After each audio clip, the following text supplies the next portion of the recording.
তবে এদের মধ্যে আমাকে সবচেয়ে বেশি ভালো লাগে হাসনাত আব্দুল্লাহকে। এই ছেলেটা অত্যন্ত সাহসী এবং সত্যবাদী। কথা বলেন, কখনো ভয় পায় না। আজকে দেখলাম জুলাই আন্দোলনে একটি ছেলে বাকরুদ্ধ হয়েছে, ছেলেটার ভাষা হারিয়ে ফেলেছে, কথা বলতে পারে না। সেই ছেলেটার গলা জড়িয়ে ধরে হাসনাত আব্দুল্লাহ অঝরে চোখের পানি ছেড়ে দিয়ে কান্না করলেন। মাঝে মাঝে হাসনাত আব্দুল্লাহ গ্রামের চাষিদের কাছে যায় ভোট চাইতেছেন, মাঠে যা ভোট চাইতেছেন, খেলার মাঠে যা ভোট চাইতেছেন।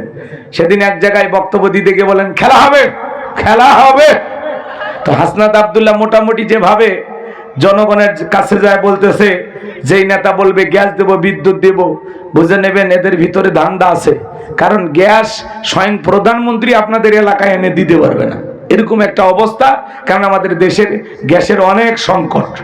তো ছেলেটা সবসময় সত্য কথা বলে, এজন্য হাসনাত আব্দুল্লাহকে আমার বরাবর ভালো লাগে। কষ্ট পাচ্ছেন আমার কথা?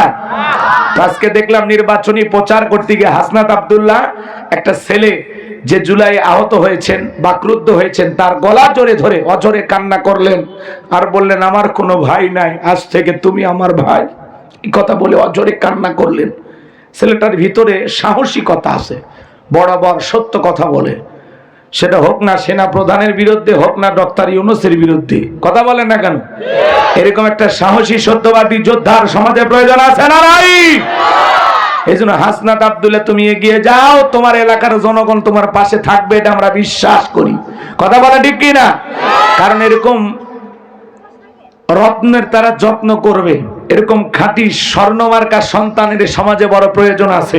এই সমাজে অনেক দুর্নীতিবাজকে আমরা দেখেছি। কথা বলেন। হাসনাত আব্দুল্লাহকে বরাবর আমার ভালো লাগে, এই জন্য তার জন্য দোয়া ভালোবাসা থাকবে।